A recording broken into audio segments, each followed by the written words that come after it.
Mesdames et messieurs, sans plus attendre, je vous demande d'accueillir le maire Jean-Claude Richard.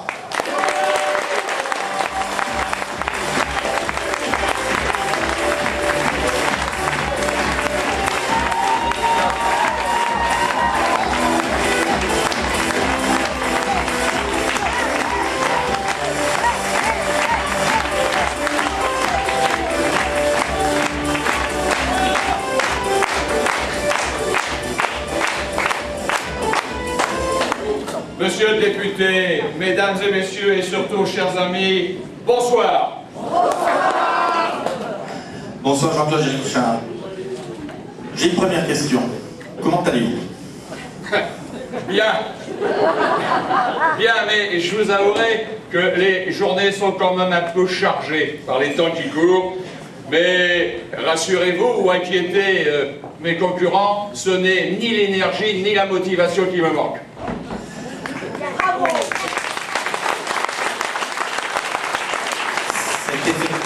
C'est effectivement la dernière ligne droite. L'échéance est sérieuse, puisque pour notre commune, après-demain, les Bossétans, chacun des Bossétans aura à faire un choix déterminant pour leur avenir. Jean-Claude Richard, quel est l'enjeu selon vous? Oui, en effet. Après-demain, il s'agira pour chacun de choisir en confiance l'équipe municipale qui sera capable de relever les défis qui s'annoncent dans une période dont nous savons déjà qu'elle sera difficile. Il en va de l'avenir de notre commune pour continuer à lui assurer un développement raisonné, concerté et harmonieux.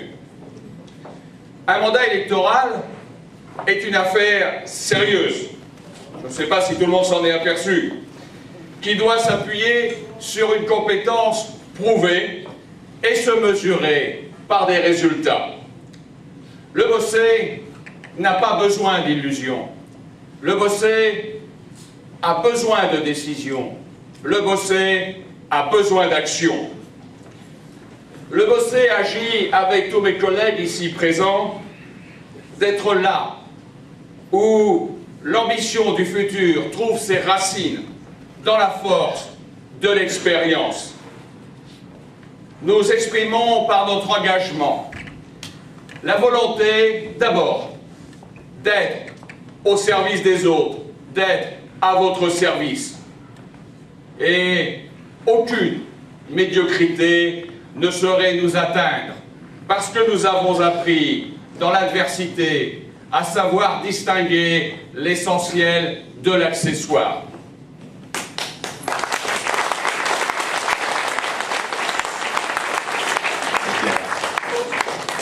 Jean-Claude Richard, le nouveau souffle que vous avez avec votre équipe donné au Bossé ne risque-t-il pas de retomber si d'autres prennent la manche? C'est probable. C'est certain, c'est prétentieux, mais c'est plus que probable. Au cours des 6 années qui viennent de s'écouler, nous avons apporté à notre village un souffle nouveau, en sachant regarder l'avenir sans renier le passé. Nous avons su lui préserver son âme et son charme, sans fracture sociale et dans le respect de tous. Nous bénéficions d'une qualité de vie que, vous le savez, beaucoup nous envient. Ce n'est pas là le fruit du hasard, c'est le résultat d'un travail de chaque instant depuis 6 ans. J'ai envie de dire d'ailleurs qu'il faut croire que l'héritage est bon quand je vois tant de concurrents se déchaîner contre nous pour se l'approprier.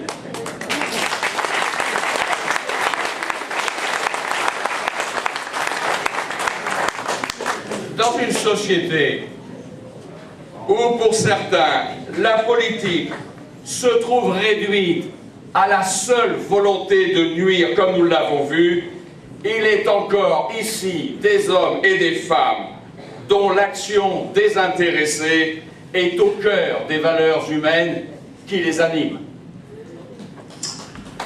Justement, vous l'avez dit, il y a beaucoup de concurrents. Dans le Var, le Bossé fait figure d'exception avec 7 listes en présence pour cette campagne municipale. Et comment expliquez-vous cette profusion? Oui, c'est beaucoup. C'est beaucoup. Bon, il y a une ville à côté, je crois, qui nous bat, mais bon. En fait, nombre de candidats d'opposition sont, j'en suis convaincu, dans une démarche d'ambition personnelle ou inspirés par un esprit de revanche, et je crois bien par les deux assez souvent. Il est en effet pour certains difficile d'avouer publiquement que nous avons, nous, réussi avec mes amis ici, là où ils avaient échoué. Pour d'autres, il s'agit certainement de justifier une pensée unique dont on peut que constater dans notre pays la faillite de sa gestion. Enfin, je note une liste qui ne semble pas beaucoup se préoccuper du Bossé. Justement, certains concurrents, certains opposants, n'ont pas hésité à s'en prendre à vous personnellement, verbalement, méchamment, n'hésitant pas même parfois à contrefaire la vérité. Alors vous avez pourtant choisi de ne pas polémiquer, mais de prouver par la force de votre engagement et les résultats obtenus. Mais ça va rester comme ça? Au cours de cette campagne, plus nos adversaires ont perdu prise sur les événements au fil du temps, plus ils sont devenus agressifs, mensongers, j'ai entendu dans la salle, méchants et diffamatoires. Dans un climat de guerre froide, ils ont lancé une véritable chasse à l'homme, cherchant à répandre le soupçon, faire oublier les lacunes de leur passé et, surtout, l'insignifiance de leur programme. Faut-il rappeler qu'en 6 ans, 1. Les taux d'imposition n'ont pas augmenté, avec une taxe d'habitation de près de moitié inférieure à la moyenne des autres villes, classant le Bossé parmi les 30 communes les moins imposées du Var et parmi les 3 les plus économes. Je veux que ça se sache. 2. La dette par habitant en euros constants, quand on sait ce que veut dire un euro constant, a diminué et les frais d'administration ont été maîtrisés. Enfin, 3. Tous travaux terminés fin 2013, nous aurons dégagé un excédent de fonctionnement de plus de 850 000 €, c'est-à-dire autant d'emprunts en moins pour demain. Alors, après avoir hérité d'une situation de délitement, pour être gentil, aux mains de ceux-là même, qui, avec force mensonge, voudraient donner des leçons pour demain, alors qu'ils ont échoué hier. Nous pouvons rappeler ici quelques réalités qui semblent les déranger. Une fiscalité reconnue, maîtrisée, des investissements visibles pour améliorer notre cadre de vie, des infrastructures rénovées, un PLU approuvé, des écoles réhabilitées, des revenus supérieurs, une gouvernance transparente qui a mis fin aux petits arrangements, des moyens supplémentaires pour les jeunes, les actifs et les aînés, une économie fortifiée, un environnement plus sûr, plus propre et plus agréable, une intercommunalité enfin redéfinie, avec une représentativité du Bossé réévaluée à sa juste place, et ce ne fut pas une mince affaire. Alors, à l'amateurisme de complaisance. Nous avons, nous, imposé une compétence de résultat. Nous avons beaucoup œuvré pour réaliser les chantiers et les réformes qui s'imposaient. En une phrase, nous avons su agir.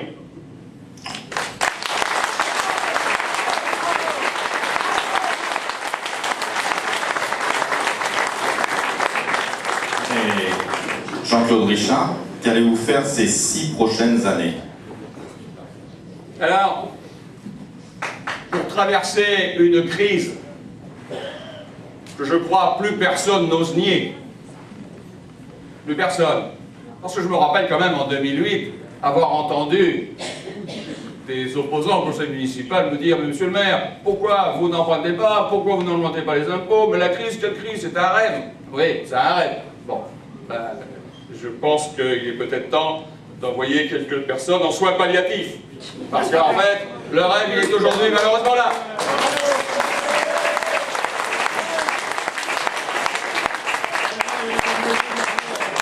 Alors, je crois que dans cette situation, il vaut mieux encore que chacun reste à son poste avec des solutions qui ont fait leur preuve. Parce que nous avons su anticiper, nous avons réussi à éviter aux Bossés les épreuves que connaissent, et vous le voyez, dans d'autres villes.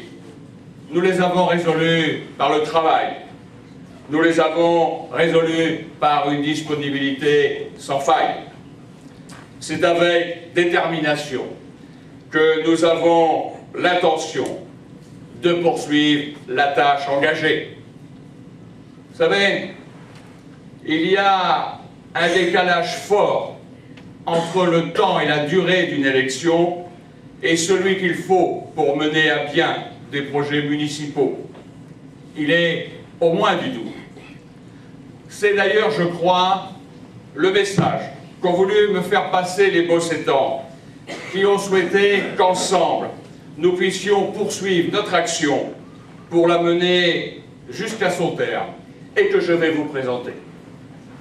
Jean-Claude Richard, on dirait un collègue journaliste, les yeux dans les yeux, vous êtes bien partant pour 6 ans? Ah, ça ne va pas recommencer. Bien sûr, bien entendu.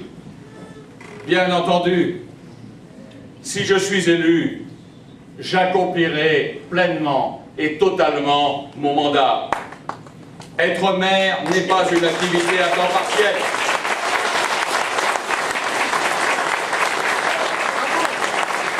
Je ne solliciterai aucune autre fonction élective afin de me concentrer entièrement à la gestion de la commune pendant les 6 années à venir et dans le seul intérêt des Bossétans.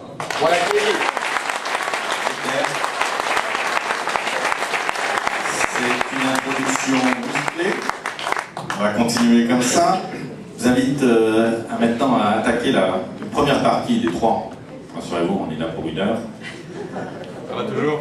Jean-Claude Richard, sur la base d'un très bon bilan, vous avez construit un programme pour les Bossétans, vous avez eu l'occasion de l'exposer.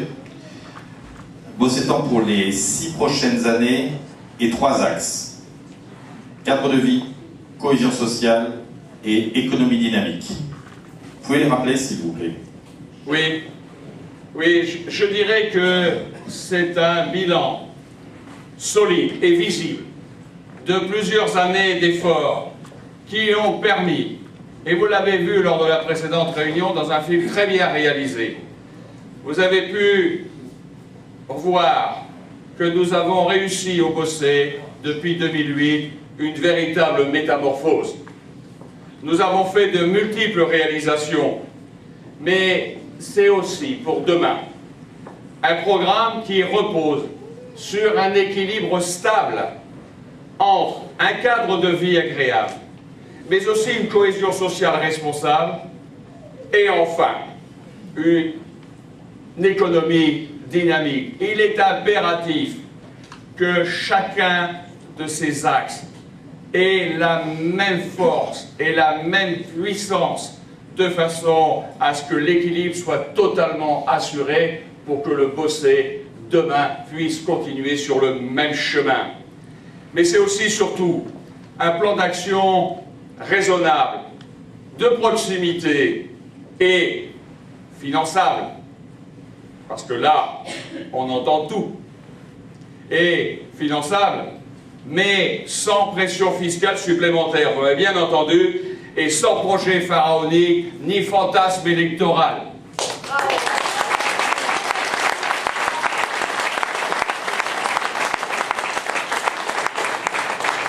Nous le réaliserons tout en continuant à maîtriser, comme nous l'avons toujours fait, les impôts locaux pour une raison majeure, pour sauvegarder le pouvoir d'achat des Bossétans, comme nous l'avons fait tout au long du mandat en cours. Et pour la première partie de ce projet, eh bien, je voudrais demander à Michel Levaillet de bien vouloir nous rejoindre.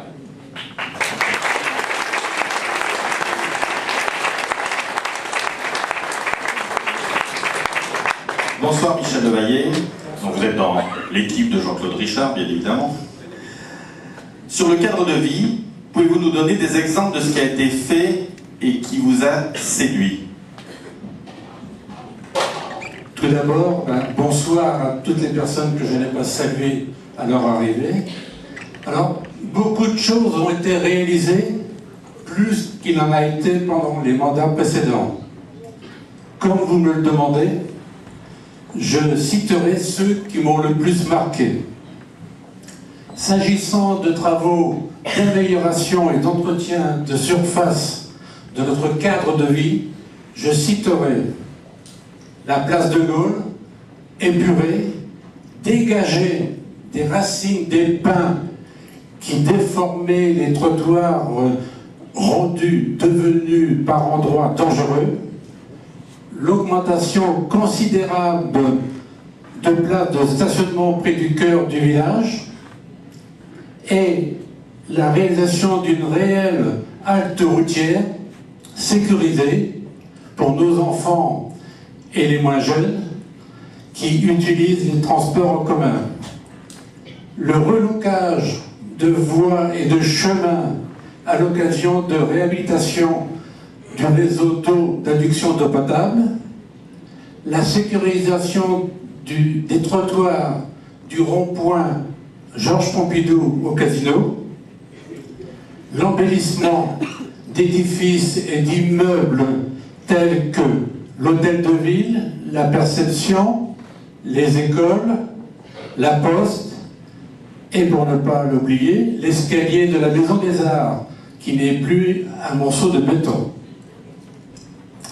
S'agissant de prendre en compte les besoins des Bossétans jeunes et anciens, fréquentant en particulier des associations, la réhabilitation de l'ex-gymnase abandonné par la mandature précédente en pôle d'animation culture Saint-Exupéry, regroupant dans un espace convivial des salles de réunion, de divertissement et de formation, est une réussite indéniable. Dans un autre domaine, je citerai la création de 2 espaces verts, Cézanne, derrière la poste, et Fontneuve plus bas, et la réhabilitation du jardin des Goublets qui était laissé à l'abandon. Également, je citerai la rénovation de la salle des mariages et de l'ensemble des bureaux de l'hôtel de ville, tant du point de vue sécurité qu'embellissement. Pour terminer, je dirais que M. le maire a osé franchir le pas de la vidéoprotection, qui est un élément nécessaire dans la lutte contre l'insécurité et le manque de civisme. Elle a démontré son utilité et implique qu'elle soit poursuivie et étendue pour notre sécurité. Pour conclure, je voudrais ajouter que ceci a été réalisé dans un contexte économique difficile, mais dans un cadre de coûts maîtrisé.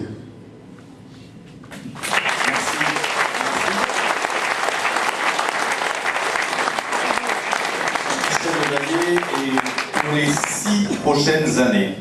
Est-ce que vous pouvez nous citer les actions majeures prévues dans le programme Le Bossé Agit que vous allez travailler avec toute l'équipe? Alors tout d'abord, comme Jean-Claude vous l'a dit, il ne s'agit pas d'entreprendre des projets ambitieux pour ne pas les tenir, car la crise n'est pas finie. Nous y entrons seulement et je crois que le pire est encore devant nous. Alors, soyons des élus responsables et n'ayons pas, pour reprendre un terme, des fantasmes plus grands que notre portefeuille.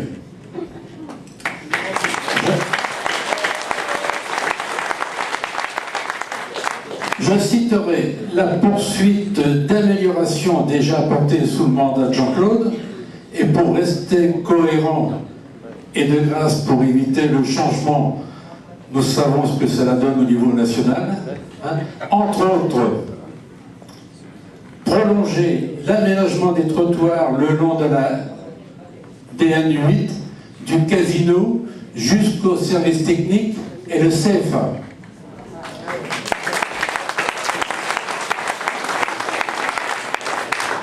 En créer de l'ex-coopérative vinicole vers le rond-point de Maran pour desservir les futures habitations actuellement en construction. Réaliser une piste cyclable le long de l'artère principale.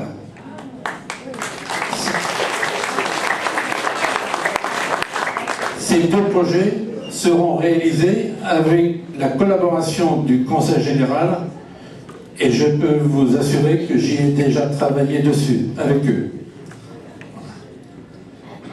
Continuer l'augmentation des places de stationnement à proximité du centre-ville.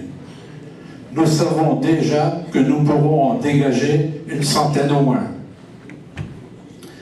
Poursuivre la mise en valeur des oratoires et faire de la chapelle du Bossé-Vieux un site encore plus remarquable.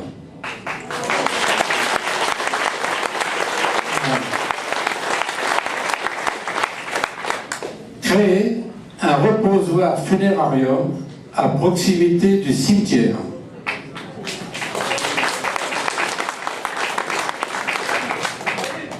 Parmi les travaux d'aménagement pour répondre aux besoins des personnes à mobilité réduite, l'adaptation de tout l'hôtel de ville sera une priorité.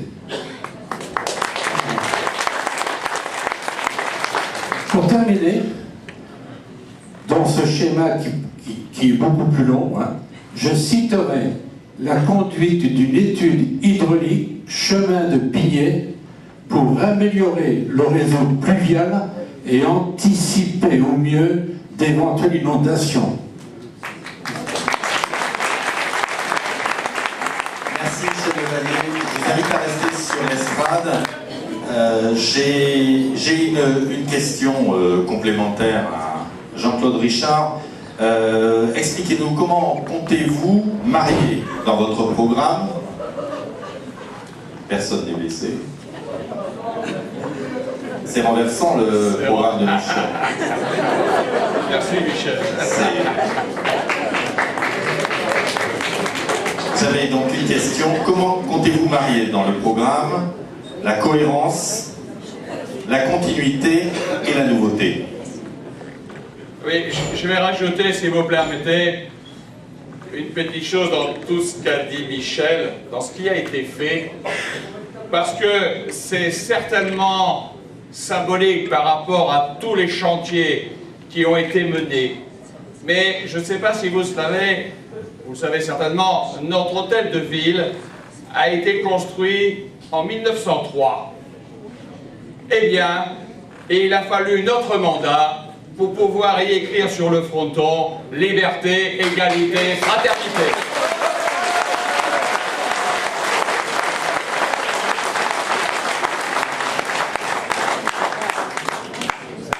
Alors, comme l'a dit Michel, nous nous engageons pour un village à taille humaine qui sait préserver, comme je le disais tout à l'heure, son âme et son charme.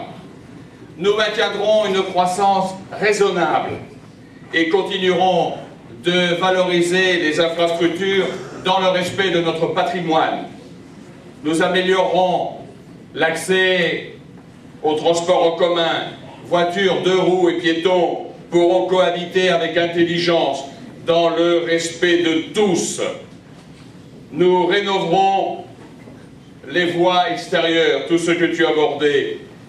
Et je peux vous dire que c'est un chantier important et un chantier que nous allons entamer dès cette année si nous sommes élus. Nous créerons de nouveaux équipements culturels et moderniserons les installations sportives.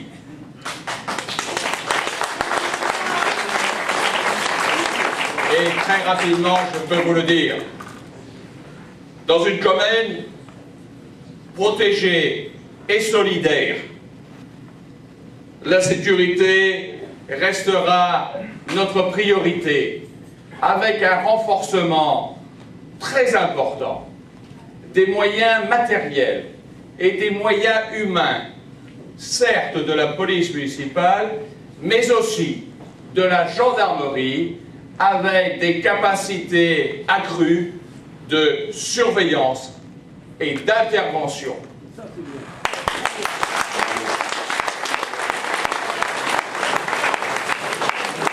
Oui, et bien sûr aussi une démarche citoyenne avec les voisins vigilants, mais il y a tant de choses à dire.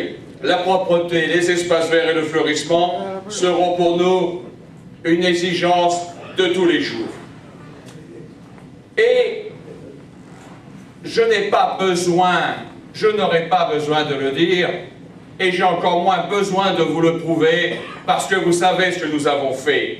Nous nous opposerons, nous continuerons à nous opposer de toutes nos forces aux projets qui pourraient défigurer nos paysages comme la LGV ou comme les antennes relais qui pourraient altérer notre santé.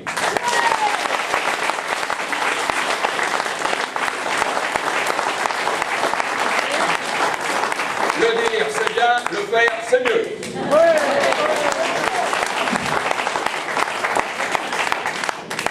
L'amélioration du cadre de vie, Jean-Claude Richard, à côté de cela, c'est important, vous êtes très attaché à la cohésion sociale responsable, parce qu'elle trouve ses racines dans les droits et devoirs du citoyen.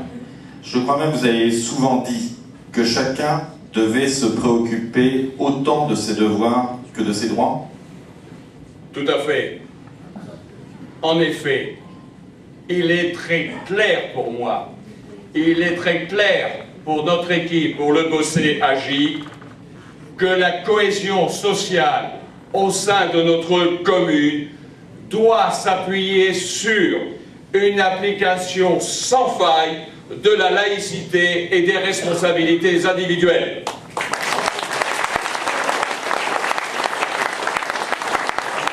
Elle doit s'appuyer sur la valorisation du travail plutôt que d'encourager l'assistance chronique.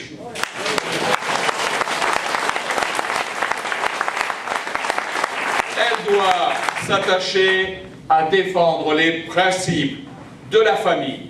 Je le dis, nous sommes attachés aux principes de la famille et l'implication partagée dans le respect de tous pour combattre la précarité et soutenir l'égalité des chances. Et pour en parler, j'aimerais demander à Carole Louveau de bien vouloir nous rejoindre.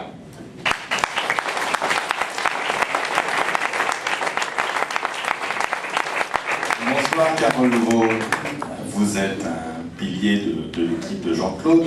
Je vais vous poser simplement la même question qu'à Michel. Qu'est-ce qui vous a séduit dans ce qui a été fait ces 6 dernières années? Tout d'abord, bonsoir à tous. Merci d'être venus aussi nombreux. Alors, ce qui m'a séduit, c'est qu'il y a 6 ans, la qualité des services qui étaient offerts aux Bossétans était extrêmement faible. Donc, nous avons choisi de restructurer beaucoup de choses et de restructurer tout ça en pôle de services pour offrir aux Bossétans directement le maximum, répondre directement à leurs attentes. Le premier pôle de service qui a été créé, c'est le pôle enfance et vie scolaire, qui est bien évidemment toute mon affection, où les parents peuvent venir faire ce qu'ils ne pouvaient pas faire avant, à savoir, dans un même lieu, inscrire leurs enfants à l'école, au bus, aux activités périscolaires, les inscrire également au club découverte et à la cantine. Peut-être que certains parents ici se souviennent qu'il y a 6 ans, pour acheter des tickets de cantine, les gens n'avaient que 2 heures par jour, le lundi matin, et faisaient la queue sur le trottoir devant une école, et ça seulement une fois par semaine. Aujourd'hui, c'est tous les jours, de 8h à 17h30, ils viennent quand ils veulent, et ça, tous les jours de la semaine. Et ça, c'est énorme pour ces personnes qui, évidemment, ont le travail et ont des horaires qui peuvent être plus ou moins fluctuants. Donc, nous avons ce paramètre-là. Nous avons également le pôle social qui a été créé et qui est sous la direction de ma collègue Claude Blois, et que nous avons fait en toute discrétion derrière la mairie pour que les personnes puissent bénéficier d'une aide, voilà, discrète. Et elle a fait un travail énorme pendant ce mandat en disposant vraiment d'énormément d'aide pour les personnes. Dans ce même cadre, nous avons mis en place pour les familles qui ont connu des situations dramatiques, comme par exemple un appartement qui brûle. Ça nous est arrivé, une famille dont l'appartement a brûlé le soir même de Noël. Nous avons mis en place un logement d'urgence pour ce genre de situation tout à fait dramatique. Un autre cas, c'est également après le pôle social, pour nos aînés, pour nos personnes qui sont atteintes de la maladie d'Alzheimer, que nous avons tous des proches qui sont dans ce cas-là, nous avons ouvert en octobre dernier une unité, un pôle d'accompagnement spécialisé en PASA à la maison de retraite Manon des Sources. Donc ça, c'est déjà quelque chose qui est très important pour beaucoup d'entre vous, certainement. Et voilà, je crois que ça fait partie des choses que je retiendrai prioritairement, avec également, si quelque chose qui est très important pour le monde associatif, le pôle Saint-Exupéry. Le pôle Saint-Exupéry qui offre un endroit moderne, convivial pour les associations et pour d'autres manifestations, événements, expositions où toutes les personnes peuvent venir.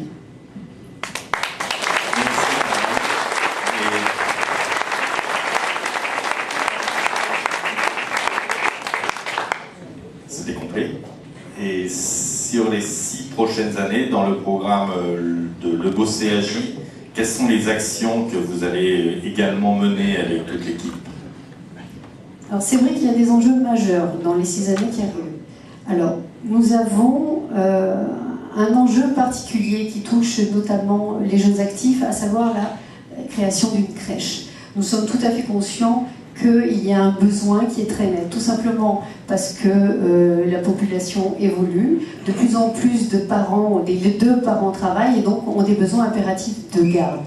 Donc ça, nous en sommes parfaitement conscients et nous travaillons depuis un certain temps avec certains acteurs pour mettre ça en place le plus rapidement possible. Alors certains prétendants font sortir des crèches comme des champignons. Il faut savoir que ça ne se passe pas comme ça, qu'il y a des accréditations, que c'est un processus qui est long, mais sur lequel nous travaillons, que nous allons certainement mettre en place. Donc nous avons déjà commencé à offrir des offres de garde en accentuant l'offre en accueil périscolaire au centre aéré, puisque ces parents qui travaillent ont des horaires et qui peuvent être très tardifs. Donc nous avons augmenté les capacités d'accueil du centre aéré. Un deuxième point qui est important, et je crois qu'il est beaucoup en ont parlé dans la presse, à la télé, c'est bien évidemment la réforme des rythmes scolaires. Donc un sujet dont nous occupons depuis maintenant 16 mois, qui est assez lourd. Donc, nous avons fait une consultation auprès de tous les parents de la commune qui ont bien voulu répondre. Nous avons eu plus de 65% des parents intéressés qui ont répondu. Nous leur avons travaillé avec eux, avec les parents d'élèves. Nous avons proposé des calendriers qui ont été acceptés par les parents. Alors certes, certains, encore une fois, prétendants, découvrent le sujet 1 mois avant les élections et ils vont tous de leurs propositions. Ça ne se fait pas comme ça, il y a concertation. Et donc nous allons mettre ça en place à la rentrée prochaine et je pense que ça se fera dans les meilleures conditions. Voilà, je crois que les gens sont très satisfaits d'avoir eu leur avis qui a été pris en compte. Voilà, tout simplement.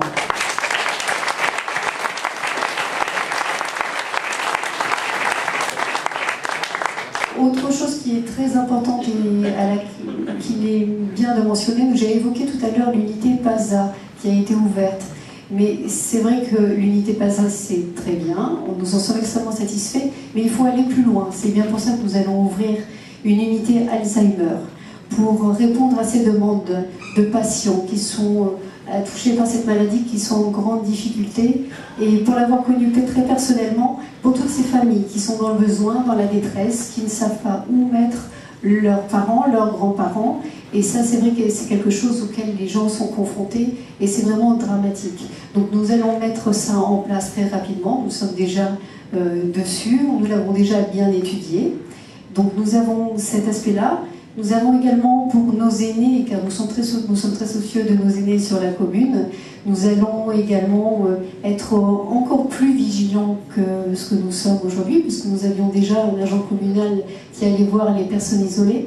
Donc nous allons faire en sorte de rompre encore plus cet isolement, de mettre en place des systèmes de téléalarme à la demande, selon les personnes, des visites encore plus à domicile, et faire de la prévention quand il y a des cas particuliers, notamment climatologiques, quand l'été il fait très chaud et que ces personnes ont besoin d'aide, plus particulièrement. Donc nous allons veiller à tout ça, veiller à nos enfants et veiller à nos aînés. Ce sont, je pense, deux axes majeurs des années qui arrivent.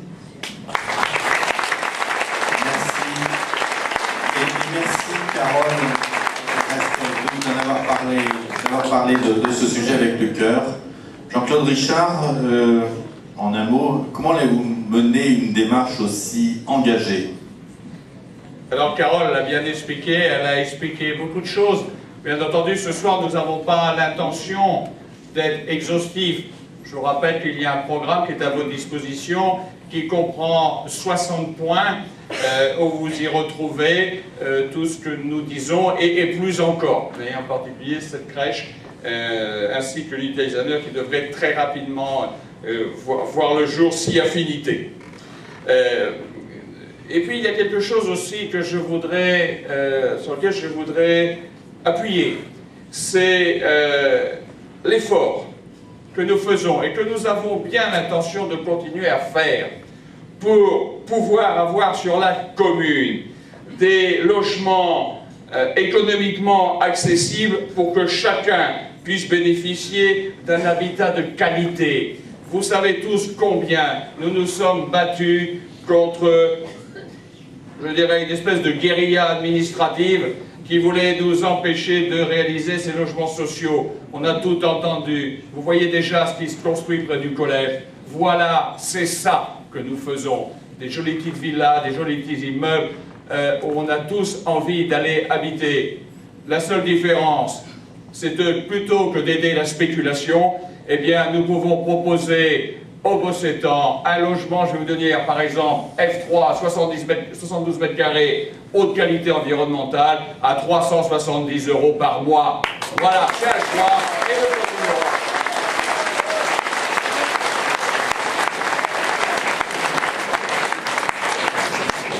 Je voulais dire ça, bien sûr, nous continuerons à avoir un niveau d'action élevé pour la jeunesse, mais on y reviendra tout à l'heure dans les critiques. Les actifs sont une force pour la société, on en a parlé aussi. Et puis, je voudrais aborder, ou surtout ne pas oublier, mais là encore si c'est écrit dans notre programme. Pourquoi je dis ça? Parce que aujourd'hui, c'est un dossier qui est prêt à démarrer. Prêt, tout prêt. C'est une affaire de semaines, je le dis bien. Pour autant qu'une volonté soit là pour les mener au bout et que les études soient validées.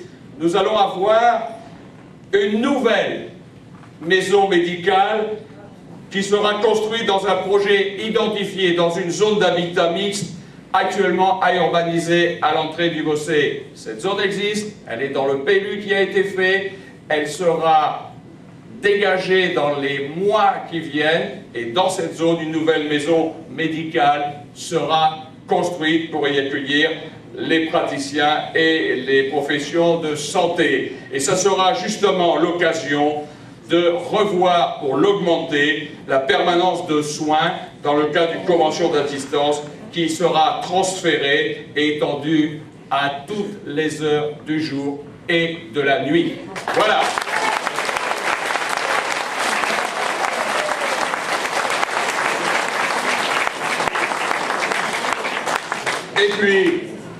Et puis nous établirons aussi, nous avons déjà pris les premiers contacts, nous établirons un accord avec une mutuelle de renom et sans charge pour les finances locales.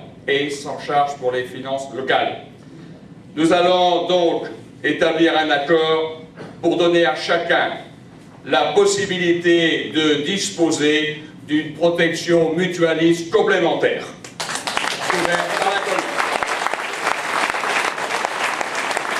Voilà. Alors, si vous me permettez, vous savez que j'aime les mots. Alors, avec nos moyens, eh bien, ce sont des mots, mais ce sont des choses que l'on voit de plus en plus. Nous allons lutter contre les discriminations qui sont faites aujourd'hui aux seniors. Et nous lutterons contre l'euthanasie financière qui est pratiquée sur les retraites avec nos modestes moyens.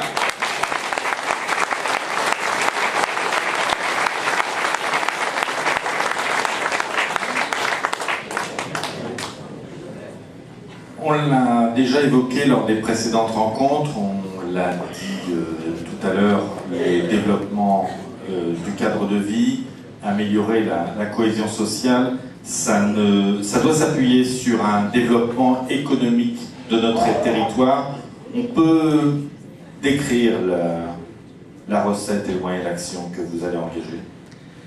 Bon, la recette, je ne sais pas si on peut parler de recette, on a surtout beaucoup de travail, beaucoup de volonté, et je pense que effectivement l'attractivité du Bossé passe par un développement économique raisonné et valorisé grâce aux atouts que nous avons par une situation géographique privilégiée. Je vous rappelle que nous sommes chez nous à la campagne et que nous sommes à moins de 30 minutes de tout. Voilà, il faut le dire. Et puis, ce n'est un secret pour personne, pour la défense du pouvoir d'achat dont je vous parlais tout à l'heure, nous nous engageons à continuer de maîtriser la fiscalité communale et la dette par habitant en réduisant à service constant, et nous l'avons fait, les dépenses publiques par une gestion prévisionnelle rigoureuse et, il faut le dire aussi, une requalification des dépenses accessoires. Nous irons à l'essentiel. Et pour cela, j'aimerais demander à Arnaud Wimbert et à Ramona Houlet de nous rejoindre. Merci Arnaud, merci Ramona.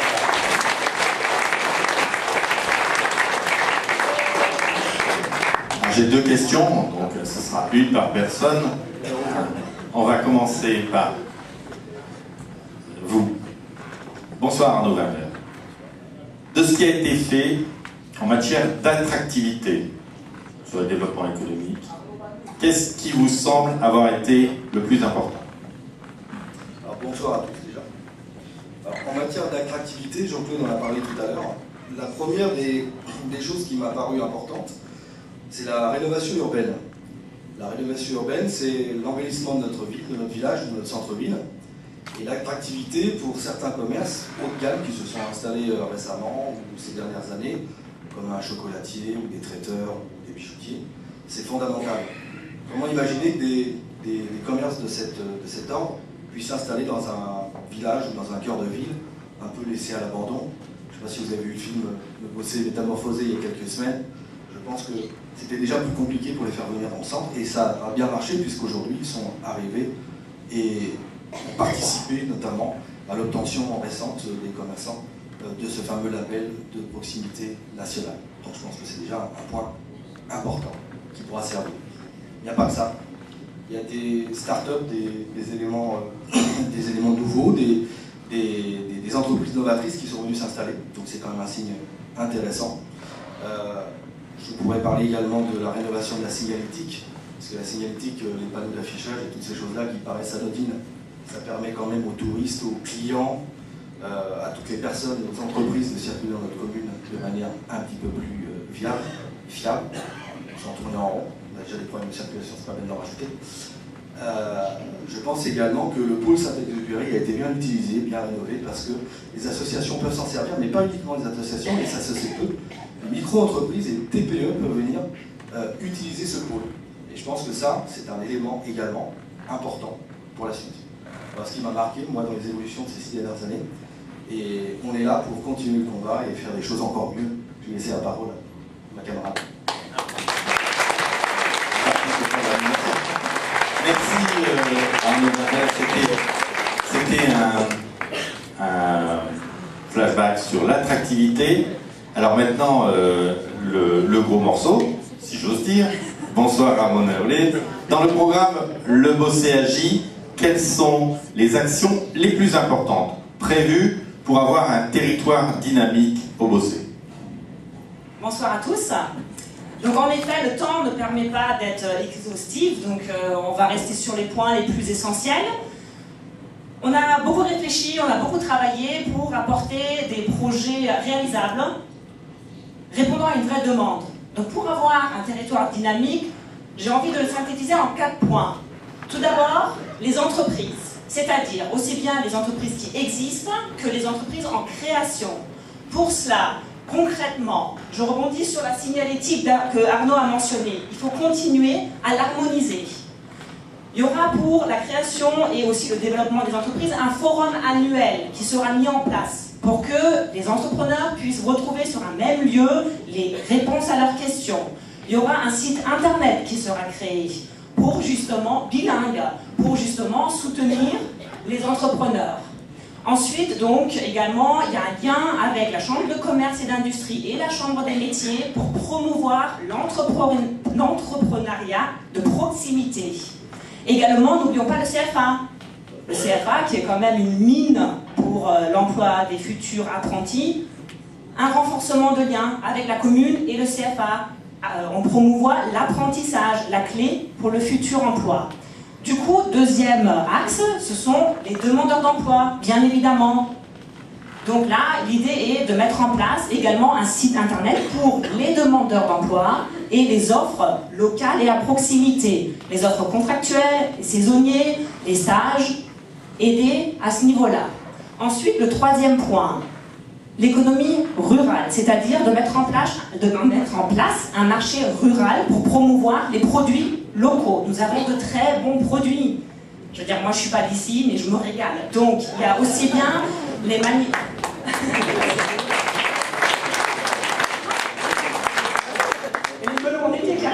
Donc, important aussi de promouvoir des manifestations annuelles pour mettre en valeur ces produits viticoles, oléicoles. Donc après ce troisième point, il y a un dernier que j'ai envie de mentionner, qui est également très important, c'est un tourisme de qualité. On souhaite donc se rapprocher davantage dans une promotion vers aussi bien les particuliers que les voyagistes qui organisent tout ça pour voilà, donner de l'attractivité davantage encore plus au Bossé, parce que tout ça c'est lié, c'est l'emploi, et l'emploi c'est l'avenir. Merci.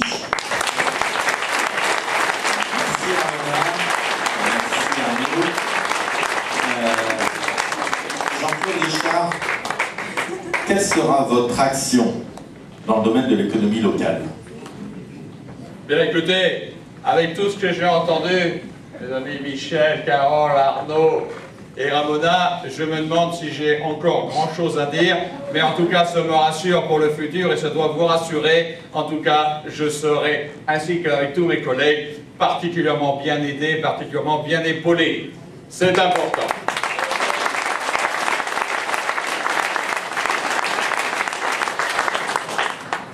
Je vous ai déjà dit, dans le domaine économique, qui est un des axes importants de la stabilité d'une commune, il faut rechercher derrière l'emploi, parce que l'emploi, c'est le pouvoir d'achat. Et l'emploi, c'est la création de richesses. Et ce qui est très important, c'est que l'impôt ne tue pas l'emploi, puisque nous avons prouvé ici en 6 ans, qu'en n'augmentant pas les taux d'imposition, diminuant la dette, mais en n'augmentant pas les taux d'imposition, nous avons augmenté les recettes fiscales, puisque en créant de l'attractivité, nous avions plus de recettes et qu'avant, plus de la moitié ne payait pas d'impôts locaux au bossé pour cause de revenus insuffisants, et qu'aujourd'hui nous avons inversé la tendance, nous avons plus de la moitié. C'est-à-dire que nous avons fait la preuve ici de façon micro, dans un petit village de province de 10 000 habitants, mais certainement l'un des plus beaux de France, que, un peu chauvin, je le reconnais, que nous pouvions faire des choses extrêmement sérieuses, c'est-à-dire de prouver économiquement qu'on pouvait et qu'il fallait créer de la richesse pour justement rentrer dans ce quoi nous sommes aujourd'hui, rentrer dans un cercle vertueux. Voilà ce que nous avons fait.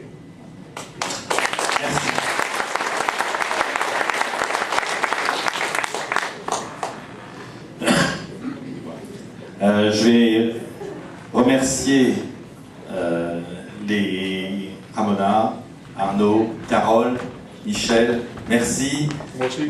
Non. on va garder encore un peu, peut-être même encore pour 6 ans.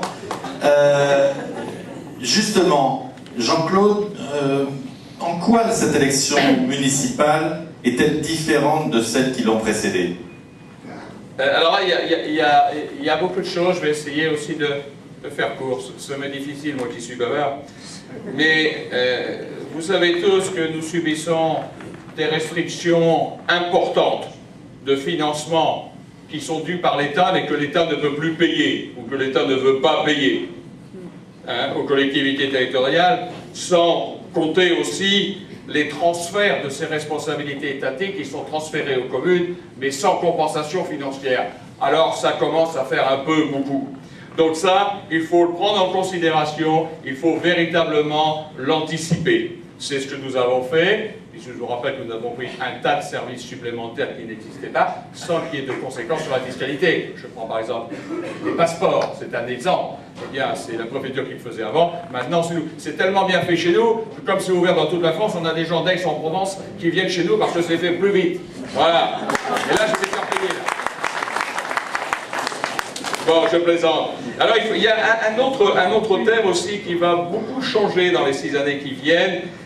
Il faut savoir que désormais, les conseillers communautaires vont être élus pour la première fois au suffrage universel parmi les conseillers municipaux. Et ce qui fait qu'ils seront les acteurs d'une réforme importante dont peu de personnes aujourd'hui ne mesurent les effets. Ce transfert de compétences des communes vers les intercommunalités, je vous assure, c'est un gros dossier. Je sais qu'on y reviendra aussi tout à l'heure dans une question piège. Hein. Elle est plus piège puisque je la connais. Et cette réforme des intercommunalités, c'est une question d'ailleurs, j'ai remarqué, qu'aucun de nos opposants n'a, semble-t-il, été en capacité d'aborder, alors qu'elle est fondamentale pour l'avenir des communes. Alors, la question à savoir, est-ce que tous les candidats qui se présentent aujourd'hui auront l'aptitude à en maîtriser les enjeux et le mode opératoire? Rien n'apparaît moins sûr à écouter les uns et les autres. Alors, je répéterai que plus que jamais, il va falloir voter en conscience, mais aussi voter en confiance. Et quand je vous dis ça, bien évidemment, je vais vous dire, il faut voter le BOCAJ.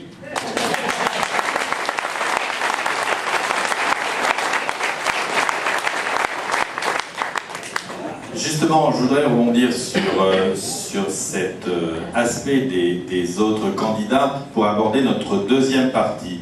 En tant que maire en exercice, vous avez souhaité que la liste, le BOCAJ, fasse preuve de dignité et courtoisie, qu'elle ne réponde pas aux attaques personnelles des uns et des autres, aux propos agressifs, aux calomnies, aux mensonges. Mais c'est pas quand même un peu blessant de subir toutes ces attaques? Si, vous voyez, mon cher Alain, vous avez remarqué peut-être, je suis un peu tendu en ce moment. Hein. On est dans la dernière ligne droite, on a subi des coups, on est toujours là et on est toujours à l'offensive. Mon passé y est peut-être pour quelque chose. Si, bien sûr, c'est extrêmement blessant. Et je voudrais, avec émotion, rendre un hommage à ma femme. Qui... Oui.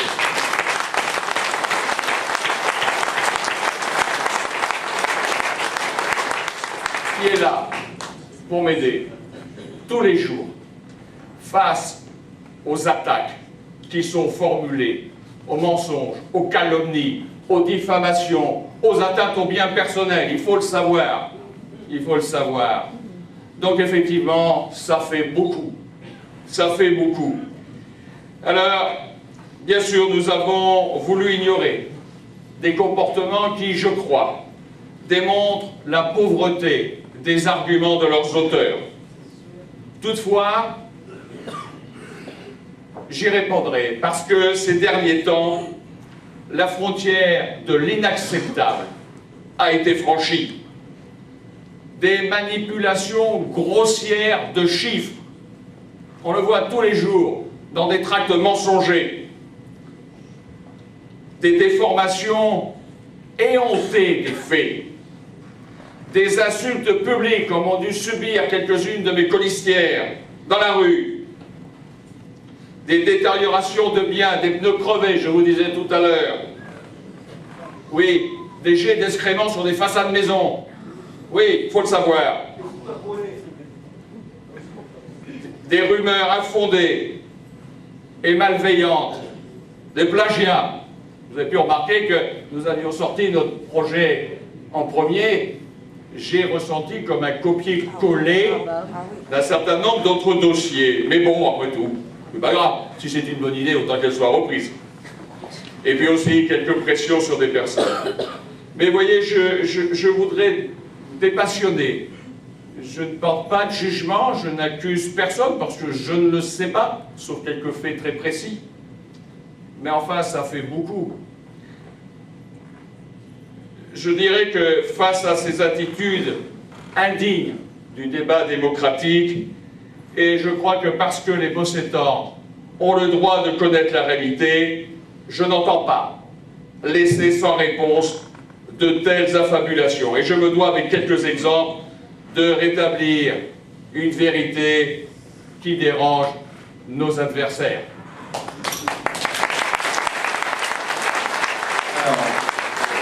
Justement, je vais vous laisser l'occasion de faire quelques bordées de réponses. Moi, j'ai quelques questions, vraiment, qui frisent le mensonger. Je voudrais d'abord rappeler que certains ont affirmé dans des tracts et dans des réunions publiques que l'endettement de la commune, bien que faible, serait moins bon que les chiffres officiels présentés. Oui, je l'ai vu moi aussi. Vous l'avez peut-être vu, vous qui êtes inondé de tracts en ce moment. Je dirais que je reconnais bien là l'amateurisme de ces candidats qui mélangent euro constant et euro courant, qui méconnaissent les mécanismes de l'inflation, se trompent d'indices démographiques et confondent année civile et année budgétaire. C'est sans doute trop technique pour eux, mais la gestion, voyez-vous, c'est aussi une compétence qui s'apprend.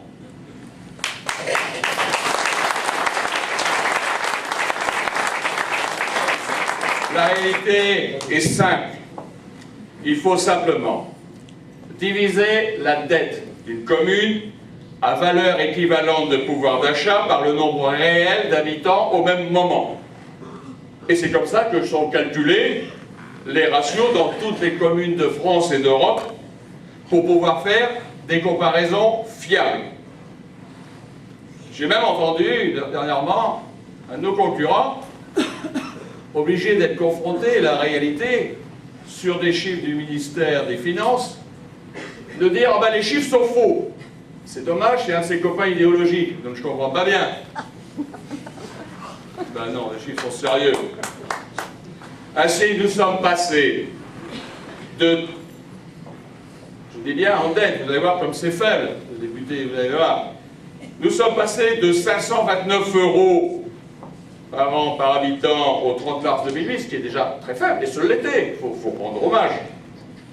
Et c'est-à-dire, avant le vote du budget par notre nouvelle municipalité, nous sommes passés à 496 € au 31 décembre 2013, soit une baisse de 6%, que, quand on le sait, la moyenne nationale aujourd'hui atteint quasiment le double, que nous avons des communes à 2500 et quelque part dans l'Île-de-France jusqu'à 11 000 euros. Nous avons 496 euros seulement d'endettement par an et par habitant. Voilà la réalité.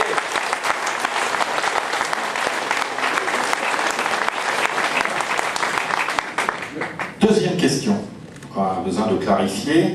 Certains, c'est peut-être les mêmes, hein, disent que les impôts auraient augmenté. Ah oui, ça c'est merveilleux. Bon, enfin bref. Bon, alors là, c'est encore pire.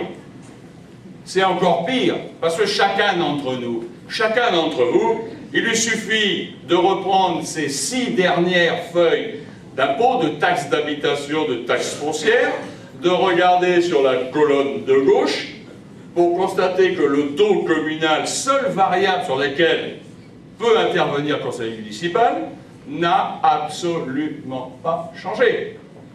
C'est simple. Allez, je vais prendre, tant pis, 2 secondes, on est déjà un peu en retard, et tant pis. Un jour, dans ces réunions que j'ai faites, une dame est venue me voir, elle me dit « Oui, monsieur, c'est pas vrai, hein, votre collègue en face, il m'a dit que vous allez demander des impôts, d'ailleurs, la preuve, moi, mes impôts, ils ont augmenté de 400 euros. » Moi, j'ai dit « Ah, ça, c'est pas possible. » Je regarde, si, oui, elle a bien augmenté de 400 euros. Je lui demande toutes ses feuilles. Oui, si, oui, effectivement, l'année dernière, l'année d'avant, pardon, a augmenté de 400 euros. Je dis « Vous permettez qu'on regarde ?» Et on a regardé, bah oui. Mais la pauvre dame, allez, elle ne savait pas. Sauf qu'elle a fait une pièce supplémentaire, une piscine, et que tout ça n'avait pas été déclaré. Non. Eh ben, les services fiscaux de l'État ont requalifié. Mais les taux d'imposition, seule responsabilité de la commune, n'ont pas changé. Et alors que je vous rappelle que dans notre pays, depuis 2009, depuis la crise, ils ont véritablement augmenté, presque doublé, puisque je vois qu'il y a bien les chiffres aussi. Je vous rappelle que nous sommes ici à 10,40 et quelques pourcents. En 2008, la moyenne bien sûr, était de 14 et quelques. Aujourd'hui, nous sommes toujours à 10,45% et que la moyenne nationale, c'est 23,5%. Donc, vous voyez un peu. Donc, vous voyez, je demande qu'on compare ce qui est comparable. Bon, c'est pas sérieux, parce que, surtout quand je constate que des candidats à la fonction de premier magistrat confondent encore rentrée fiscale et impôts, et que certains opposants ne les payent même pas au bossé, et certains n'y habitent même pas non plus. Voilà, c'est dit.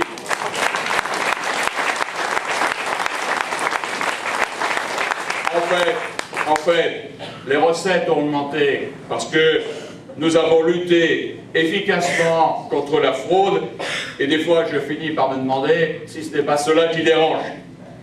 Et puis elles ont aussi progressé en raison de l'attractivité retrouvée de la commune, avec l'arrivée de nouveaux arrivants et l'accroissement du revenu moyen. Enfin, grâce à une économie plus dynamique, nous avons pu mettre un terme, je vous l'expliquais tout à l'heure, à la paupérisation qui s'était progressivement installée et renverser la tendance. D'une situation dont d'ailleurs ceux qui en étaient responsables semblent aujourd'hui dépassés par un simple calcul arithmétique. Nous en avons apporté la preuve, comme chacun, je dirais, ferait bien s'en inspirer, et qu'en maîtrisant la dépense, eh bien, on enrichit la collectivité. C'est ce qu'on appelle, je vous le rappelle, le cercle vertueux. Eh bien, tout simplement, nous l'avons, nous, ici, fait au Bossé en 6 ans.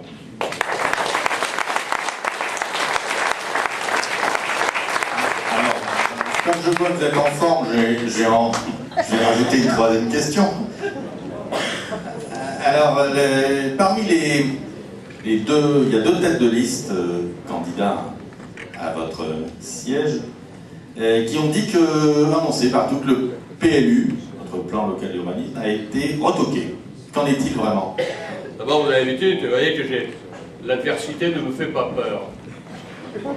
On le voit.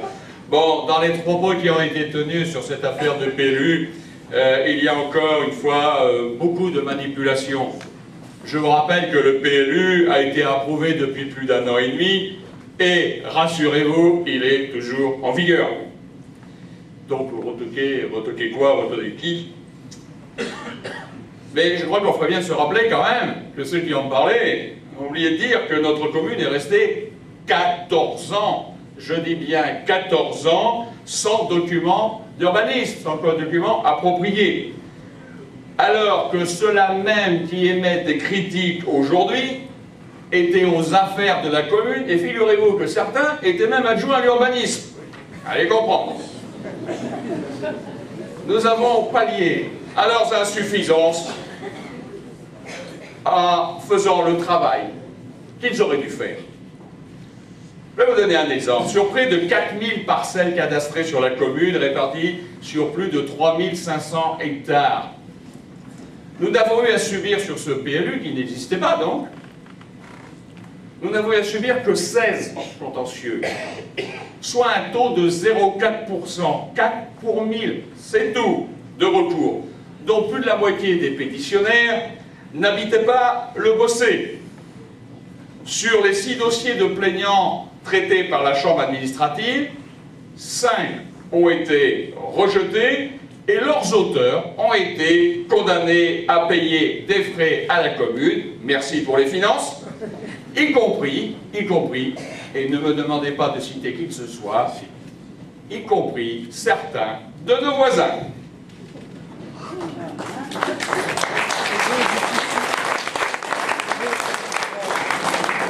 Et c'est pas mieux. Alors un autre qui demandait l'annulation totale du plan d'urbanisme a aussi été rejeté dans sa recette globale. Et voilà ce qu'il y a exactement dans ce dossier. Donc sa requête globale a été rejetée. Seul a été retenu un point mineur qui trouve ses origines dans un conflit de voisinage entre 2 candidats de listes d'opposition différentes. Ça fait un peu désordre, surtout quand on sait que chacun d'eux fait l'objet de procès-verbaux d'infraction pour construction illicite.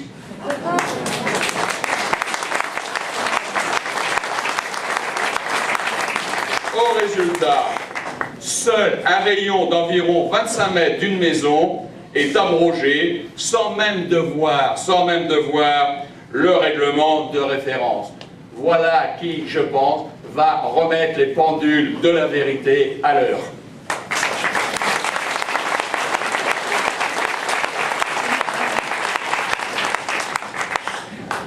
Il y a une petite question qui n'est pas prévue. Bon, allez-y, allez-y. Et la promesse d'une nouvelle fleur au Bossé que certains brandissent, vous avez envie de leur répondre quoi? D'abord, quand nous sommes arrivés, il n'y avait pas de fleurs, ni dans le village, ni dans les panneaux.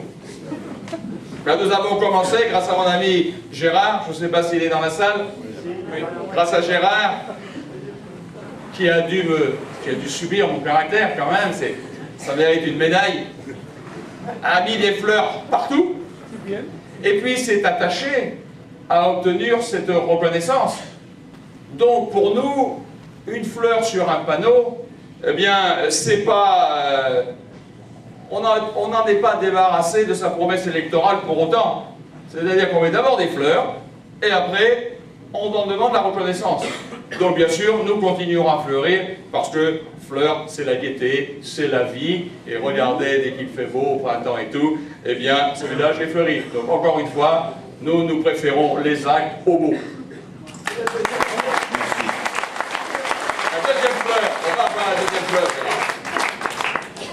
Et toujours les mêmes regrettent, sur un autre registre, qu'il n'y ait pas eu assez d'échanges et de concertation au sein du conseil municipal. Alors vous leur dites quoi? Alors je dis que, avant de lancer des attaques comme ça, ils auraient peut-être bien fait de faire l'école de guerre, parce qu'après attaque, il y a contre-attaque. Et je vais dire ce que je n'avais pas forcément envie de dire, mais que je vais dire, forcément. Vous savez, le fonctionnement du conseil municipal dans toutes les communes de France répond à des règles très précises qui sont définies par la loi et le code des collectivités. Elles ont été parfaitement respectées en ce qui nous concerne. Pas une seule observation du contrôle de la légalité. Mais je crois savoir que d'aucuns, certains ont même essayé, auraient voulu faire de ces débats les jeux du cirque. Mais ne leur en déplaise. Pour moi, la démocratie vaut mieux que cela. on peut s'étonner encore plus, ça va arriver, quand on sait que des réunions bi-hebdomadaires ont été organisées, mises en place à la demande de ces membres d'opposition qu'on entend aujourd'hui. Ils les ont demandés, on les a mis en place, ils y ont été absents entre 85 et 100% du temps. Drôle de conception du dialogue, vous l'avouerez. Bon, mémoire est courte chez certains. À cela, j'ajouterai que j'ai reçu quand même, au cours de mon mandat, plus de 1600 personnes. Cet après-midi, j'ai téléphoné, 1628 personnes très exactement. Plus les rendez-vous organisés par les adjoints et les nombreuses rencontres informelles en ville, chez l'habitant et dans les quartiers. Bref, encore un écran de fumée pour cacher une imposture. Merci. Je voudrais revenir aussi sur une affirmation, on trouve votre absence pendant un certain temps aux travaux de l'intercommunalité. On remarquerait tous que c'est quand même un drôle de métier d'être maire. Hein? C'est embêté. Ouais, quand même. Bon, sur l'intercommunalité, je l'ai dit, je l'ai redit. Eh bien, je vais le répéter bien volontiers. Quelques esprits chagrins cherchent à faire croire que mon implication à Sud-Sainte-Baume aurait laissé à désirer.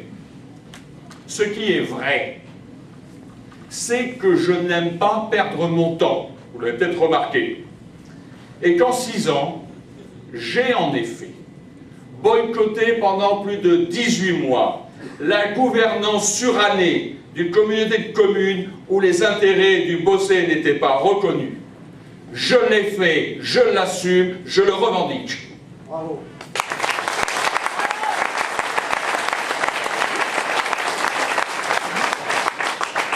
Au résultat, nous avons obtenu gain de cause, pendant que, quand d'autres, pendant de longues années, se soumettaient et font encore aujourd'hui acte d'allégeance, photo à l'appui. J'ai osé, crime de lèse-majesté, défendre haut et fort les intérêts des Bossétans, comme je viens de le refaire récemment dans une affaire de déchets ménagers. Bref.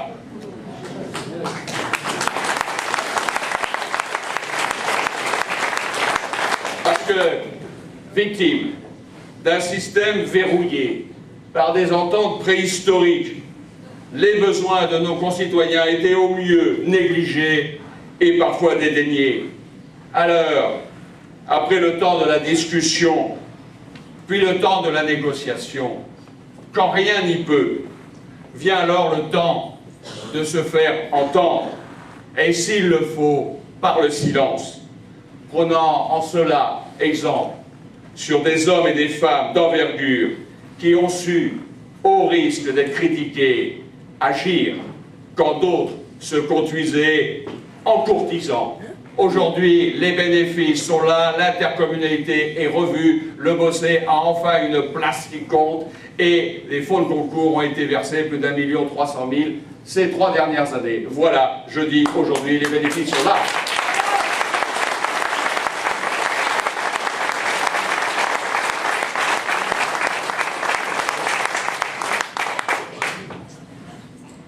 J'ai une autre affirmation gratuite que j'ai relevée dans les tracts qui nous inondent. C'est pour ça que la grève des poubelles, c'était bien d'y pallier. Les jeunes n'auraient... 8 jours, à 8 jours. 8 jours, pas. Les jeunes n'auraient pas bénéficié d'une attention suffisante. On m'a dit, mon cher Alain, j'étais en forme ce soir, c'est vrai. Alors d'abord, je rappellerai une petite chose dans l'une de mes quelques écoles que j'ai pu... J'ai passé quelques temps, j'ai lu pendant plus d'1 an devant moi « La jeunesse n'est pas une période de la vie, c'est un état d'esprit ». D'abord, qu'est-ce que la jeunesse? C'est un état d'esprit. C'est MacArthur qui disait ça, lorsqu'il faisait la guerre aux Philippines. Alors plus sérieusement, c'est très sérieux, mais des réponses précises. Il faut savoir qu'aujourd'hui, c'est en moyenne plus de 3 200 €, 3 200 € qui sont consacrés par an à chaque enfant et adolescent. C'est-à-dire plus de 25% du budget total annuel. Et tenez-vous bien, 77% des revenus fiscaux locaux. Alors, ça fait quand même pas rien. On voit l'effort qui est fait en direction de la jeunesse et qu'il ne faiblit pas, bien au contraire, comme a pu vous l'expliquer tout à l'heure Carole et Françoise, que je vois cachées derrière. Non, d'autant que si l'on veut comparer avec les autres communes de France, on s'aperçoit que la participation moyenne dans notre pays est de, par an, 285 €, alors qu'elle a été portée ici à 350 €, soit 22% de plus. Encore des chiffres, me direz-vous, mais il le faut bien pour mettre en évidence les mensonges qui sont proférés. En pratique, de nombreuses activités sont conduites par la municipalité, qu'il s'agisse des écoles, de la cantine, où je vous le rappellerai, comme disait Carole tout à l'heure, à laquelle maintenant tous les enfants ont accès, ce qui n'était pas le cas. Ce qui n'était le temps périscolaire, une dimension importante aujourd'hui quand tant de mamans travaillent, et de papa aussi, mais souvent nous sommes confrontés à cette situation. Et d'ailleurs, dans la réforme qui se prépare demain, rien ne changera dans l'organisation sociale de la commune. Des infrastructures dédiées, des activités extérieures pendant les vacances, du soutien approprié aux actions sportives et culturelles pour les jeunes. François m'a dit, tu n'oublies pas de dire culturel, je le dis. Le bureau d'information jeunesse, de l'accueil des adolescents après le collège, après les cours au collège, on les accueille. Des partenariats établis avec les communes littorales pour les activités nautiques l'été et bien d'autres. Je vous rappelle qu'on est à 6-7 km de la mer. Et je crois que ces communes littorales, en fait, ne sont que des quartiers littoraux du Bossé. Enfin, ne dites pas, ne le répétez pas, mes collègues, ils ne vont pas aimer. Mais, non, je plaisante, je m'entends très très bien. Mais voilà, donc on fait quand même beaucoup. Donc je pense qu'il est particulièrement malvenu de critiquer notre action dans ce domaine. Merci. Alors, autre.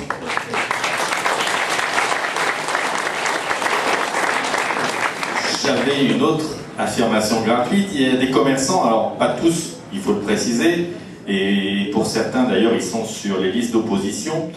Ils se plaignent qu'on n'aurait pas fait assez pour eux. Vous en avez encore beaucoup comme ça. C'est un vrai tir de barrage. On passera quand même. Alors, étrange récrimination. Étrange, quand on sait que le 10 mars dernier, grâce à l'engagement de nos commerçants, rendrons à César ce qui appartient à César. Grâce à l'engagement de nos commerçants, le Comité national du commerce de proximité du centre-ville leur a décerné pour la première fois son label. Donc nous tenons d'ailleurs à remercier et à féliciter, s'il y a des agents de renseignement ici, ils peuvent aller le dire, féliciter l'ensemble des acteurs professionnels pour leur action et leur contribution, qui a surtout pour caractéristique d'apporter témoignage, donc d'une vitalité reconnue du commerce de proximité dans notre ville. D'ailleurs, les indicateurs en témoignent, il y a eu en 6 ans plus de commerces ouverts que d'activités qui ont cessé. Lors des travaux au centre, aucune demande, lors des travaux au centre, l'esplanade Charles de Gaulle, aucune demande d'indemnisation n'a été déposée auprès du dispositif de compensation mis en place. Il faut donc croire que tout ne s'est pas si mal passé. Et puis, malgré la conjoncture, le chiffre d'affaires communal, il faut le savoir, s'est accru, si l'on en croit la TVA perçue, avant qu'elle ne soit bien entendu augmentée.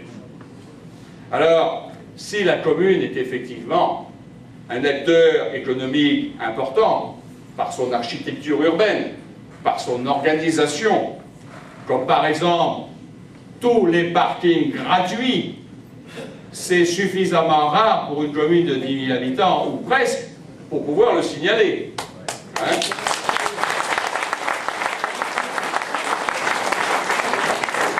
Il faut savoir que la commune ne peut pas se substituer au choix des commerçants et à leur adéquation aux besoins réels des consommateurs.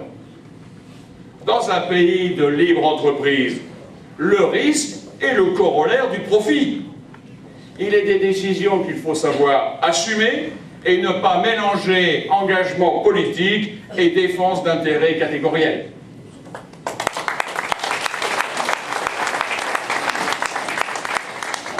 J'avais une dernière question. Tiens, mais j'avais noté. L'emploi municipal serait pléthorique et insuffisamment productif au Bossé. Qu'en est-il réellement? Dernière charge. Bien. Bon, ben là, évidemment, on est en plein dans les clichés que l'on ressort au moment des élections pour flatter quelques votes corporatistes. D'ailleurs, ceux qui disent ça, je rappelle que la France est un grand et beau pays avec beaucoup de territoires à l'extérieur et que nous avons, pour ne rien vous cacher, pour 9700 habitants, 153 employés municipaux. Je suis allé il n'y a pas très longtemps dans un de ces départements d'outre-mer où pour 8000 habitants, il y avait 800 employés municipaux. Vous voyez, on a de la marge. Bon, bien sûr que ce n'est pas vrai.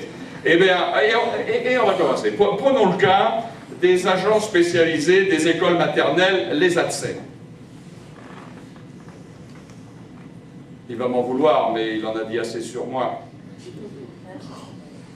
Un candidat de gauche, qui, je rappelle, n'a pour programme, je cite, d'engager la réflexion sur l'opportunité de réfléchir à proposer.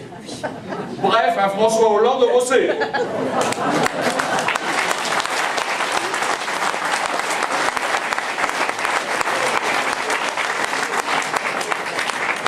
Qui, suivés par d'autres, à défaut d'être inspirés, en veulent encore plus, c'est-à-dire rien y comprendre. Ce personnel, les ATSEM, donc a pour tâche d'apporter son soutien aux enseignants de l'éducation nationale, soit. La loi en prévoit un au minimum par école, ce qui fait 2 au total pour les 2 établissements de maternelle au Bossé. En 2008, il y en avait 12, avec une moyenne de 1 pour 29 élèves. Actuellement, vous vous rendez compte, de 12, on est passé à 11. Mais avec une moyenne de 1 pour 27 élèves, soit une amélioration de 7% du taux d'encadrement des enfants. Alors, dire qu'on ne se soucie pas de l'emploi parascolaire relève d'un mensonge inacceptable. D'autant que les forfaits pour les plus petits représentent, il faut le savoir quand même, dans cette période difficile, cet effort représente près de 300 000 € par an au regard des exigences réglementaires. Voilà, mesdames et messieurs. Et puis j'ai aussi, à un moment donné, je vais continuer, entendu parler d'emplois surpayés. Alors ça, c'est extraordinaire. Dans la fonction publique, je ne savais pas que ça existait. Bon, il s'agit là, bien entendu, de diffamation calomnieuse. Il n'y a pas d'autre terme, puisque les salaires de la fonction territoriale, eh bien, sont définis, encadrés et contrôlés par des textes rigoureux et même rigides que chacun peut se procurer. Et puis, ça, je ne peux pas m'empêcher de le dire, dans ces histoires, ah, si on est élu, on fera un audit. D'abord, qu'ils ne s'en donnent pas la peine, parce que tous les ans, on a le compte de gestion, c'est-à-dire nos comptes qui sont contrôlés par le Trésor public. Et figurez-vous que parmi nos opposants, une des listes, ils ont demandé, comme ils en ont le droit, bien entendu, nos comptes administratifs et nos comptes comment dirais-je, comptes administratifs, et les ont adressés à une cellule départementale ou nationale qui avait pour objet d'éplucher les comptes de toutes les communes de façon, par des spécialistes, de façon à dire, ben, là, ça va faire mal, là, allez-y, allez-y, allez-y, parce qu'il y a eu ci, il y a eu ça. Et eux, ils ont reçu une note parce que ils ont eu la gentillesse de nous le dire, n'attaquez pas le maire du Bossé sur les finances parce qu'il n'y a rien à dire. Donc l'audit, il a été fait par des groupes d'opposants. Donc voilà, c'est fait.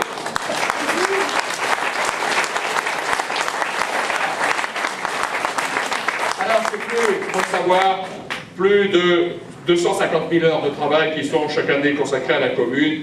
Et malgré cela, nos frais de fonctionnement sont de 10% inférieurs à la moyenne nationale. frais de fonctionnement de 10% inférieur à la moyenne nationale. Et le coût salarial par habitant, encore des chiffres, mais que voulez-vous, si on m'attaque sur ce sujet, je réponds avec les mêmes armes.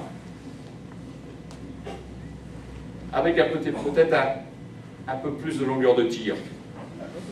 Le coût salarial par habitant, ici, au Bossé, de 490 € par an et par habitant. C'est-à-dire en dessous du ratio des autres villes de taille identique, qui lui est à 504 €. Donc vous voyez, là aussi, tout va bien. Alors, je veux vous dire quand même, je ne veux pas être long, mais comment ils ont fait le calcul? C'est-à-dire on a baissé les frais de fonctionnement, on a baissé les coûts salariaux, mais effectivement, comme on a baissé plus les frais de fonctionnement en faisant plus d'économies, le ratio entre frais salariaux et frais de fonctionnement a augmenté. C'est-à-dire elle a augmenté en étant inférieure. Là, ils n'arrivent pas à comprendre. Alors, je crois que ces mesures contribuent grandement au classement du Bossé. Et vous le savez, par un observateur extérieur, qui n'est pas tendre avec les finances, avec ceux qui dépensent les finances publiques, eh bien, cet observateur nous a classés parmi les 3 communes les plus économes du Var sur 153. Voilà.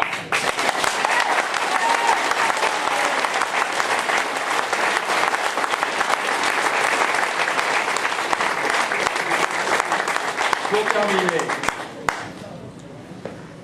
nous avons décidé, et là aussi je l'assume, de favoriser les contrats d'insertion et transitoire au service de la commune pour lutter contre le chômage. Sans doute une des raisons pour lesquelles le taux de chômage au Bossé est plus faible que dans la moyenne départementale et nationale. 8,5% au lieu de 11,5%. Eh bien, nous avons mis en place des contrats d'insertion accompagnés par de la formation et des tuteurs, dont certains sont là, de façon, en des périodes de 6 mois à 2 ans, de les orienter vers l'emploi privé. C'est plus de 150 contrats que nous avons fait en 6 ans, avec 70% de reclassement dans les entreprises privées. Bien privées. Donc sur ça, je l'assume totalement. Je crois qu'il est plus sain, plus digne d'être au travail que d'être demandeur d'emploi. Et c'est une façon, d'abord quand on est au travail, il est plus facile d'en trouver un autre que quand on n'y est pas. Voilà, ça fait partie du rôle social de la commune. Enfin, je dirais tout de même, c'est vrai, il y a eu aussi, il faut le dire, des réorganisations qui ont été faites. Pas toujours sans difficulté lorsqu'il s'est agi de mettre un terme à des abus dont certains avaient fait des avantages acquis. Ceci expliquant sans doute cela. Mais je voudrais dire que je tiens à rendre hommage aux très nombreux collaborateurs et collaboratrices de la commune qui font un travail absolument extraordinaire. Voilà.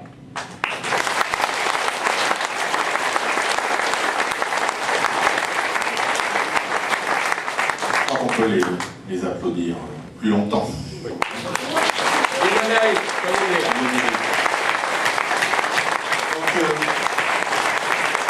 Je vais résumer les questions. Vous l'avez prouvé, il y a chez vos opposants un culte délibéré de l'illusion et des critiques non fondées. Donc je dirais au contraire, vous, avec le Bossé-AJ, proposez aux Bossétans la crédibilité, l'expérience et la stabilité. Je dirais que chacun est en droit d'attendre. En effet, au risque d'avoir été un peu long et trop technique probablement, je voulais dire combien aujourd'hui la crainte est importante de voir ressurgir les vieux démons d'une époque révolue. Voilà. Alors, on va attaquer la 3e et dernière partie. Approche de la fin. Aucun cadeau. Je vais poser une question courte. En quoi le Bossé-AJ est différent des autres? À question courte, réponse longue généralement. Non, j'essaie de faire attention. Bon, bah écoutez, d'abord pour une chose. Différent parce que nous sommes les seuls, et vous l'avez remarqué, nous sommes les seuls à ne pas dire « je », mais à dire « nous », parce qu'un maire sans une équipe n'est rien. Et je rappelle qu'on élit un conseil municipal et pas un maire.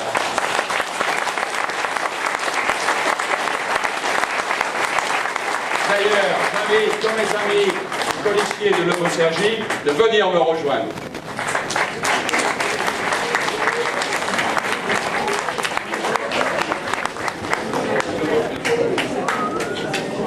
Vous voyez, ils sont nombreux, hein, il y a de la force pour demain. Hein. 29, très exactement. Alors, le Beau-Sergie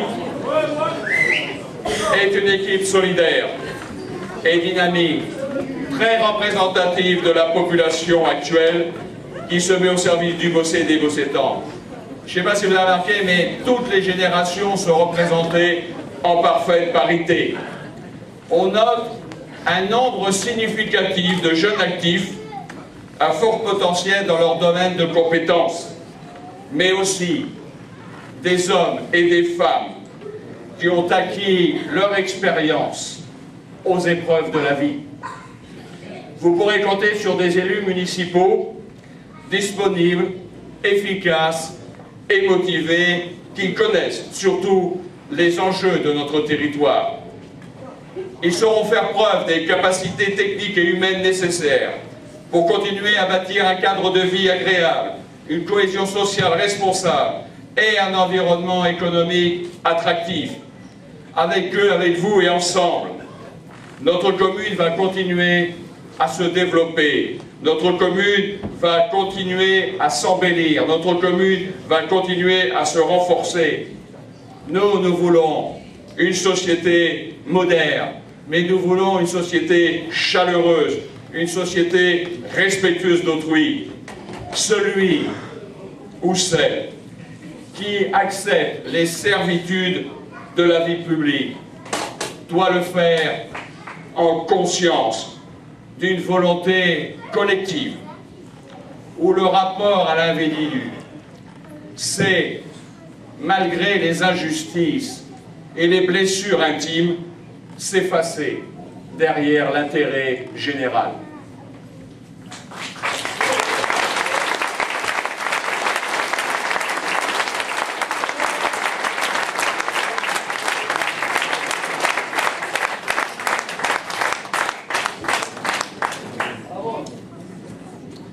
Jean-Claude Richard, et pour chacun d'entre vous, pour conclure, parce qu'il faut bien conclure, j'aimerais que chacun comprenne combien votre liste est volontaire et représentative des attentes des Beaucétans. Je voudrais aussi que chacun comprenne que votre programme est sérieux, raisonnable et finançable. J'aimerais aussi que chacun retrouve dans l'amélioration du cadre de vie, de la cohésion sociale et du développement économique dont vous avez parlé, ce qu'il attend pour lui, au Beaussais, c'est-à-dire construire un avenir harmonieux. Alors, s'il vous plaît, Jean-Claude Richard, en quelques mots, votre stratégie à 2 jours du choix le plus important. Notre projet de ville est d'abord un projet de vie. Les enjeux du scrutin de demain, de dimanche, porteront sur l'élection d'hommes et de femmes qui devront relever les défis de demain pour continuer d'assurer au Beaussais, je n'aurai de cesse de le répéter, un développement raisonnable, concerté et harmonieux. Vous savez, l'honneur d'un mandat est de savoir traduire ses discours en actes.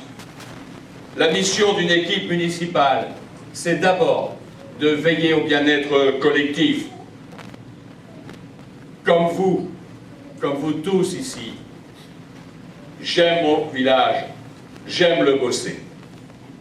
Je souhaite que tous puissent y vivre dans leur bonheur, avec leur famille et leurs amis. Agir, c'est savoir faire preuve de courage pour affronter la réalité. Nous serons toujours du côté de nos concitoyens, de naissance comme de cœur, d'ici ou d'ailleurs, quelle que soit leur sensibilité, qui affirment avec force les valeurs authentiques de notre pays, s'attachent à lutter contre le déclin de notre nation et résistent à ceux qui programment l'effondrement de notre société. Ici, au Bossé et pour le Bossé, nous avons fait un choix. C'est celui de la République du peuple qui, au quotidien, s'affirme fier de son histoire et confiant dans son avenir. C'est celui de nos acquis universels de liberté, d'égalité et de fraternité. Ce ne sont pas des mots, ce sont des faits. Nous l'avons prouvé. J'ambitionne une vision qui soit celle de la force et du sens des responsabilités, alors que disparaît la volonté de servir au profit des égoïsmes et des intérêts de clan. La vérité en soi ne peut naître que de la solidarité et de l'effort que l'on fait envers les autres. Le futur qui s'annonce nécessitera une importante capacité d'adaptation aux événements. La responsabilité de chacun est grande. Dimanche, après-demain, il appartiendra à chacun de décider en conscience de l'avenir de notre commune. Face au désordre des ambitions personnelles, nous voulons vivre, nous, dans une commune qui ne peut être détournée des valeurs de son destin, avec les hommes et les femmes de la liste Le Bossé agit. C'est un engagement collectif que nous prenons devant vous au service des Bossétanes et des Bossétans. Vive le Bossé, vive la République, vive les